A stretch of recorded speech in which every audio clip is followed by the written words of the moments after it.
Hello everyone and welcome to a brand new series, How to Map. This was suggested by a friend of mine, Sparrow Modding. If you haven't checked him out, go do that. He said that I should make a tutorial on how to map, and I thought that was a great idea. So hopefully this will help some of you guys. Please know that I don't know everything. I didn't really, have anyone teach me. I kind of taught myself and did YouTube videos. So not everything I say may be 100% correct, but heck, it works so far. So, you're going to need to go to Giants Developer Network, create an account, and install Giants Editor. If you haven't done it already, go do that now, because you can't do anything else without it. This is what Editor looks like when you launch it. There will be a pop-up window. I've already closed that out. You don't need that. But when you launch Editor, it looks like this. And you'll have pretty much a blank screen. There's nothing here. So what you'll need to do is go over to File. You're going to new mod from game. This is a map, by the way. Now, sample mod map 1 is the European map, and mod map 2 is the American map, and it's just some of the ground's textures change.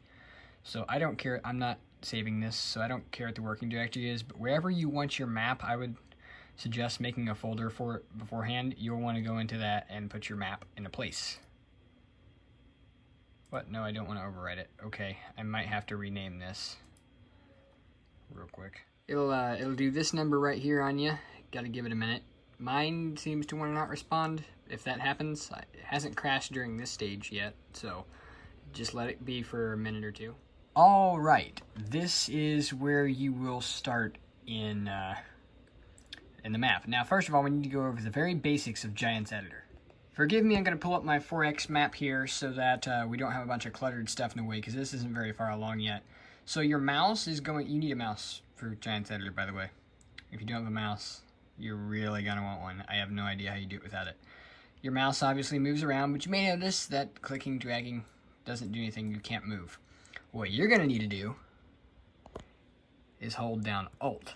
And then, I can't do it right now, because I don't have two hands free. But hold Alt, left click on your mouse, and then you can drag around for your view. Okay, I can't take the lazy way out of this one. I had to set up the YouTube filming setup. So press Alt, and then you can drag around. You can look around. If you want to move, it's right click, up and down, goes in and out.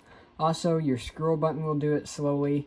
Now, movement speed is something important. It's called nav speed down here. So on your keypad, plus or minus will change that. So if I want to go higher, I'll hit plus. If I want it to go lower, I'll hit minus. You can see that's working right there. Let's see here. I'm going to hit the Windows key. So you can drag around, and now you can move around in Giants Editor. If you look up, nothing, it's not gonna, this is what will happen if you look up above a certain point. Gone. It won't render in. When you're down low enough, you can see the sky, though. So that's what the sky will look like in-game. Obviously, it will change, but everything. So now you know how to use Giants Editor. Now, there's all these things on the side. This is going to look confusing, but it's really not. Let's click back over to our other map real fast. Ravenport. This is what you're going to start with. So this right here is called your Scenograph. It has things like the sun. This is basically where all the items are logged. This is where everything is at. It looks like a lot, but once you start, you're going to have some Scenographs that look like this in no time. It's just a way to organize everything and keep your game from crashing. This right here is user attributes. User attributes. We will cover that window later. This is important. This is terrain editing. Now, I'm lenient. No, we're not going to do it with that map so I don't accidentally mess anything up. But we'll go in here. Let's see, where's a good spot for terrain editing? We can do it... Yeah, we can do it right here. So this is your toolbar, your main important toolbar. This is terrain sculpt mode. You're going to want to click on that. Now, we obviously have foliage in here, and we'll cover that later as well. But what this does, so by the way, once you click on one of these, your functions change. The mouse scroll button changes your diameter of the circle. That is the actual diameter of whatever you're going to do. So when you're in the terrain sculpt mode window, you're going to come down here to terrain editing. Terrain will be terrain, obviously. Your radius is there, opacity, hardness, that kind of stuff. Your brush type, you have round and you have square. This is square. Obviously, round is exactly what it looks like. It's round. As far as left mouse, you have your controls here. You can change them. I use this as default unless I'm replacing values. You have add, so that is my default is left mouse button. Your add will increase the height of the terrain. My left mouse button, my right mouse button is subtract. That will decrease the height of the terrain. Now you're going to notice the foliage is floating. If you zoom all the way out and zoom all the way back in, the foliage is no longer floating. Now let's undo all that so we're back to a normal. Hold on one second. Control Z is undo, by the way. You're going to need to know that one. That is very, very important. Control Z. Now, when we do something like this and make a mess, hold on, let's put the foliage back. Actually, I kind of liked it without it. When we do something like this and make a big mess here, like, well, I don't have a good example at the moment. Oh, let's move over here. So you've got this hill, right? Hills in real life don't have sharp edges. That doesn't exist. If you click, not scroll, your middle mouse button, you can smooth it. Now, mine is set to very high opacity right now, so it's definitely smoothing a lot.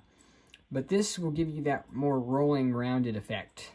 So that is definitely an important part, or an important thing to know how to do. So remember that, because you're going to need that later on in mapping. Let's get rid of that too. And that, and that. And I'm pretty sure that's back to normal.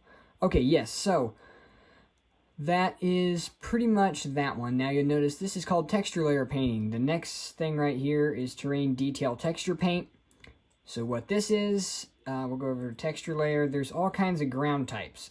Obviously, there's asphalt and there's like granite, rock. You have to experiment and see what all these are. But they are just like your ground colors, for lack of a better term. Like, see, I can make that entire thing rock now. Yep. So that'll do that. It's pretty self-explanatory. Slope limit start, that you don't need to worry about that. Just leave it at default. And if you mess something up, 0 and 90 will fix it. Foliage layer.